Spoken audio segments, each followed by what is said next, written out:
Assalamualaikum warahmatullahi wabarakatuh. Ketemu lagi dengan saya, salah seorang penggiat seni dan budaya Kerinci. Pada kesempatan kali ini saya akan memberikan cerita dari rakyat Kerinci, pengasuh anak sebelum tidur di masa dahulu, yang berjudul Cik Bungkuk dan Cik Buto. Pada masa dulu, kata kelar adalah anak dua beradik yatim piatu. Anak dua beradik ini ngan suhang elok nian badannya. Badannya gedang tinggi, tapi kekurangannya nyadong mak buto. Ngan nomor yang tua nyangkonya ni Bungkuk. Ya cacat Bungkuk. Mana ngadong mak ado, tapi dia Bungkuk.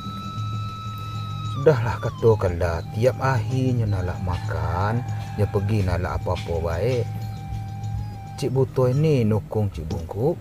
Cik Bungkuk tukang imah jadi supir. Jadi kadang tidak adanya lubang, dikata ada lubang nak Cik Bungkuk, Cik Buto lah numpat. Sudahlah kata kala hidup dah sangatlah payah pada masa itu. Awak makan kurang. Jadi apa kata Cik Bungkuk kepada Cik Buto? Moh dik, kita pergi merantau.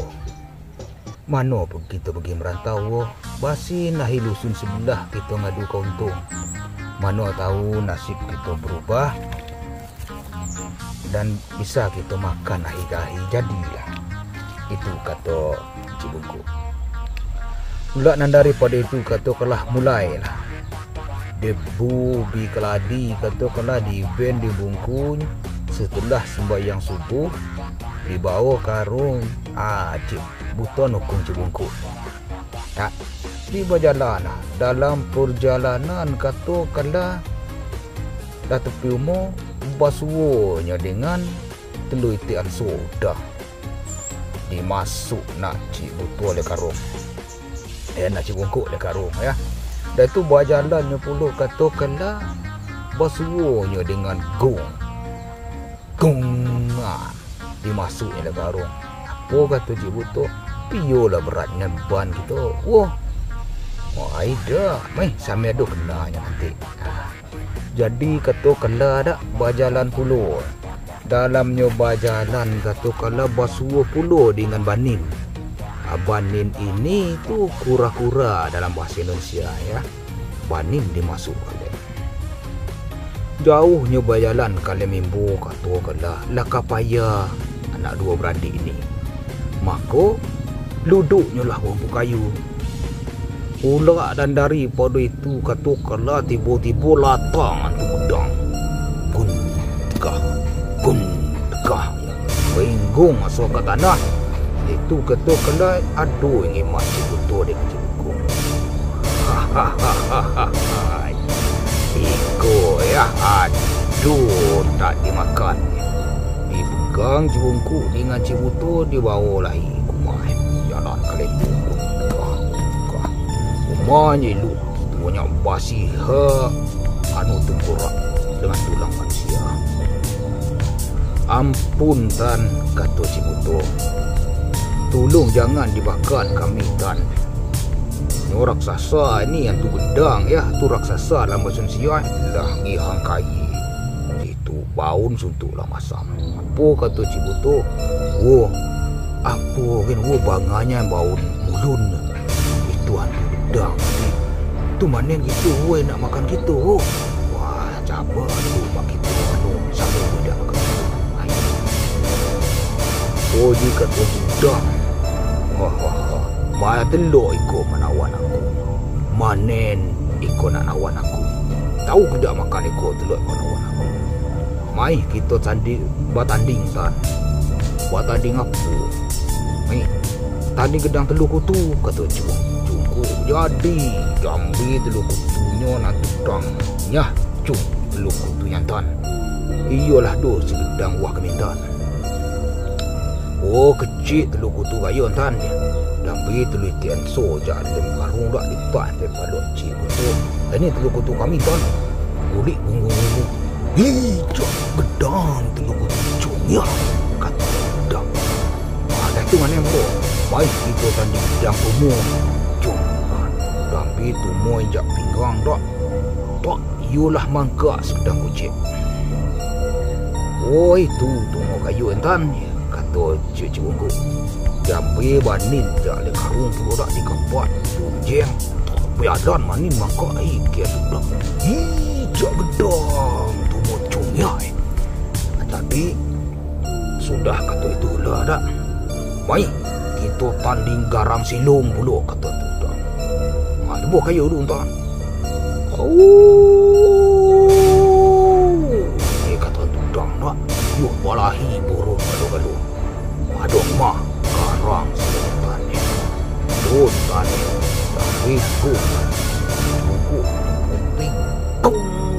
Mencik tu dah ketakun kata kelah tu. Balahi tangke. Ampun cung garang silung cung. Bukan cibungku. Kong mencik puluh anu. Tudang terus cibungku tung kau ringon gerepet. Tuang balahi tangke. Di kadembo jauhnya berguli-guli. Kata kelah dikejar cibungku. Kong. Akhir tu balahi tangke puluh hai kata puncak bukit. Baguli hai kali orang. Yuk tempeh palu tudang ke kata dah mati kata dah. Pok kata cukup dah dik tudang lah mati dik. Tu manen mau kita berisuk tudang aku madu. Akhirnya dia bawa cik bungku ai ku mate bahan kata kala dak. Aduh peti tudang. Dibuka.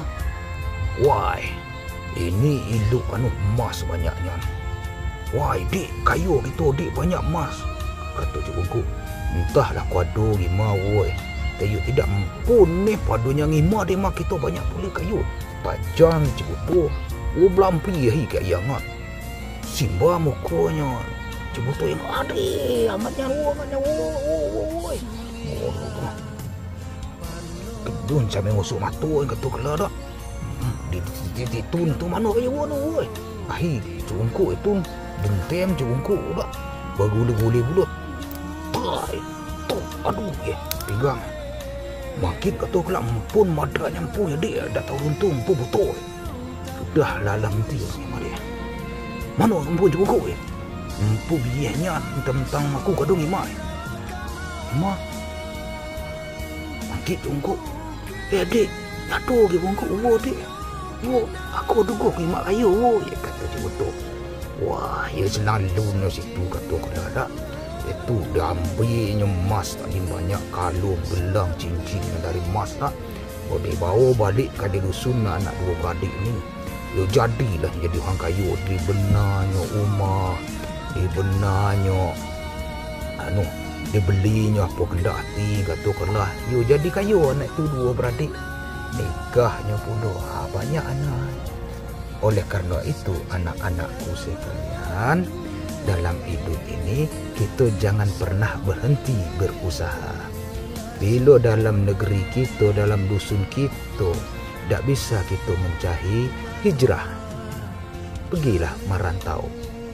Merantau bukannya ke Malaysia, ke Arab, apa dan sebagainya. Merantau itu sama dengan hijrah, meninggalkan kampung halaman walaupun pindah ke kampung sebelah di mana kita dapat mencari nafkah yang baik, mencari rezeki yang diridhoi Allah. Disitulah kita berada. Jangan pernah berhenti berusaha dan selalu berbuat baik dalam hidup ini dan juga saling memaafkan. InsyaAllah hidup kita akan menjadi tenang dan diridhoi oleh Allah Subhanahu wa taala. Kedepannya kita akan dapat menyikapi permasalahan hidup, problematika kehidupan ini dengan baik dan menjadi arif bijaksana. Sampai jumpa pada cerita berikutnya. See you again. Wassalamualaikum warahmatullahi wabarakatuh.